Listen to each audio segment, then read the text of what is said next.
Have you ever wanted to be the best at something? To be the best cricket player at school, the best salesman, breaking all the targets, or the best and most gifted artist of your generation? I think it's safe to say we've all wanted to be the best at something in our life. To be called a champion, to be handed a big trophy or a medal, or even better still, have an award named after us, hence our greatness of our achievements.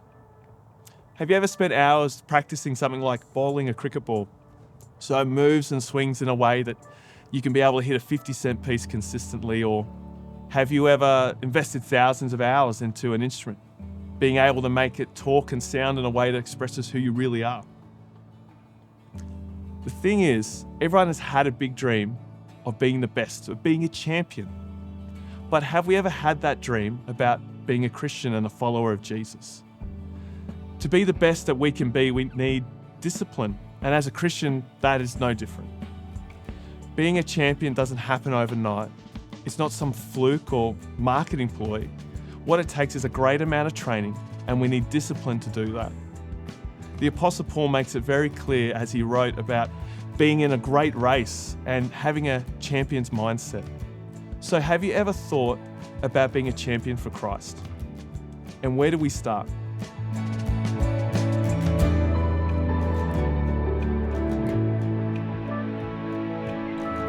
I remember when I was in my early 20s, I had the opportunity of doing some adventures and some travelling around the world. And one of these adventures was doing the Kokoda track. For those who don't know, Kokoda is in Papua New Guinea and is a 100-kilometre long jungle track that connects North and South Papua New Guinea through the Owen Stanley mountain ranges. And it can only be accessed by foot. It's very remote. Despite its short length, the Kokoda is considered one of the world's hardest treks. It's a track that's mostly 4 feet wide through dense jungle, mountainous terrain, and significant elevation gain, topping out close to 2,200 metres above sea level. Combined with large temperature swings, intense humidity, heavy rainfall, and the risk of tropical diseases like malaria, yellow fever, dengue fever, it's tough. So why go? My family had 2 great uncles that served and fought with the Anzacs on the Kokoda track in 1942. So for me and many other Australians, it's a bit of a pilgrimage. It's a sacred place in our history. It was a big adventure nonetheless, and I was very excited to be stepping into the big unknown. But I had to prepare myself for this challenge. Discipline was key. You just don't show up to Kokoda with a new pair of Nikes and expect to get it done. It requires 10 to 12 months of physical training to be fit enough to complete the task, as there's no way off the track except by foot or one shortened airstrip off the side of a cliff. And after seeing that airstrip, I would choose to walk. When you book the trip, you are given a workout schedule and you have to give regular updates on your training. Even before you're allowed to go to Papua New Guinea, you have to go to the doctor to get a medical certificate to prove that you're fit enough and you're able to meet all the requirements before entering the track. The learning curve was steep, the risks were high, so the motto was train hard, pack light. So much to prepare. What to take in my 25-kilo pack. I had to figure out water management or face getting very sick because you can't drink the water there. Then it was what boots to wear. Are they waterproof? Do you have gaiters? Do you have walking poles? What tent are you taking? Bed, pillow. What types of food can you smuggle through Papua New Guinea customs? How many pairs of undies to take? And the answer was 2. Because remember the motto, train hard, pack light. I had to say, I was a little over my head, but I had paid in full, so it was happening. Because you just don't go to Kokoda to try it out, you go to finish it. The cost of failure is too high, so I triple checked my pack. So I only had what I really needed and wanted, and had nothing that was going to slow me down or damage my journey later. And this is what I learned. Discipline creates freedom in your ability and opportunity. And I know it sounds like an oxymoron. It doesn't sound like it would create freedom at all, but it does. If you're not prepared, you can't enjoy the journey or go the distance. If we look at Hebrews 12, Paul writes about this. He says, "Let us strip off every weight that slows us down, especially the sin that so easily trips us up, and let us run with endurance the race that God has set before us." I think we need to be honest sometimes, and we need to sit down and have a look at what we're carrying in our packs and ask ourselves, what is slowing me down? Because that discipline creates freedom.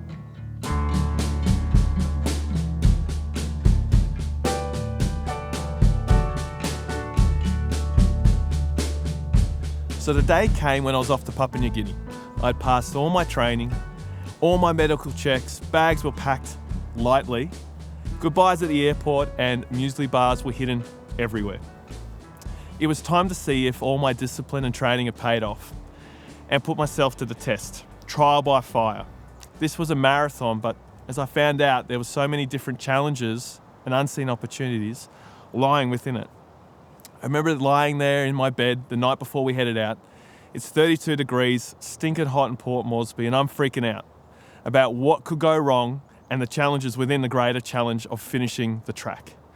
And I was hoping not to be the guy who fails. No one wants to be that person. I couldn't stop thinking about parts of the track, the main one being day 3, 9 false peaks. It's a 6 to 7 hour hill climb that seems to never ever end, with false peaks along the way. When you get to the top, you quickly realise it's a false peak and we have to start all over again and the battle starts again. My mind was playing tricks on me. I swear I counted 12 or more, but my body was working overtime. I couldn't remember anything and I was being down on myself. Now, my gifts, my talents, let's just say my calling was not going uphill at all on the track.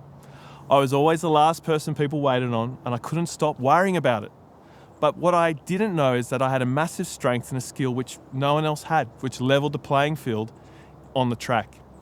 Since I was a painter at the time, I spent most of my days on ladders and planks, which meant I had amazing balance. So when it came to climbing down the mountains, the muddy tracks into the valleys, it was much easier for me than the others. Majority of the injuries, the falls, people struggled with their balance, and that was always happening when going downhill. I, on the other hand, could almost rest, get my breath back, settle myself in for the next challenge on the track. And the thing is, God has equipped you with everything that you need to win the race. But it takes discipline to find out what it is and to use it. Balance is key in any race, and using your calling, the talents and gifts that God has given you, it stops you from falling behind, or even worse, falling off the track. A lot of the time we don't play to our strengths because we focus on what we're bad at instead of finding what works in our race. Paul says in 1 Corinthians 9, 26 to 27, "So I run with purpose in every step. I'm not just a shadow boxer. I discipline my body like an athlete, training it to do what it should. Otherwise, I fear that after preaching to others, I myself might be disqualified." Discipline grows your calling. It brings balance to your race.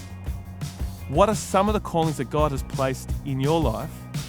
And are you using them to win?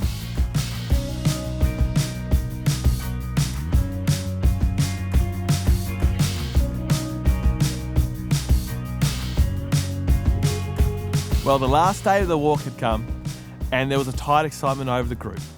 Soon we'll be at the finish line. We had climbed, crawled, slipped, swam, and hiked 93 Ks. Now it was the last stretch, the last 7 Ks to go. As we approach the village of Kokoda, you arrive on the other side of this amazing, massive mountain range. Out of the jungle into these beautiful tropic plains. Fruit trees, butterflies everywhere, as big as your hand, in the most bright and wholesome colours. This is the kind of place that you want to stop and spend days relaxing, soaking up all the goodness and all the sun, after the hell and challenges we've just been through. But just because I had done the hard parts didn't mean I'd finished the race. I hadn't crossed the finish line, and if I didn't, it was all for nothing. It's a massive trap for us all when we rest on what we've done instead of focusing on what still needs to be done. Just keep putting one foot in front of the other till the end. Paul writes in 2 Timothy, "I have fought an excellent fight. I have finished my full course with all my might, and I've kept my heart full of faith. There's a crown of righteousness waiting in heaven for me, and I know that my Lord will reward me on this day of righteous judgment. And this crown is not only waiting for me, but for all those who love and long after his unveiling." It's funny, normally when we're able to go at our fastest, there's no obstacles or restrictions. We choose to take it slow and easy. It's the false sense of security thing. But discipline stops you from stalling. To be a champion, and a champion of Christ, you must finish the race, not just complete a calling.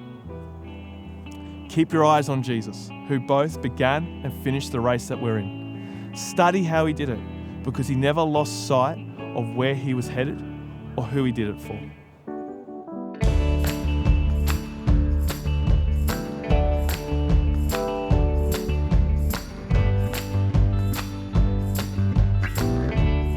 Hey, that was some great thoughts from Pastor Joel on running our race for Jesus. Now we're going to have some discussion time in our Connect groups. Now, if you didn't know this, the discussion questions are actually down below underneath the video in the description, so you don't need to pause the video on each question. Here's the first one. What weight have you picked up that's been slowing you down? How do you throw it off? Number 2, how are you training yourself in the abilities God's given you? And the final one, what are some scriptures or truth that can help motivate us to finish well? And once you've gone through those questions as a group, there's going to be some prayer points up on the screen for you guys to pray for. Thanks for watching, and we'll see you next time.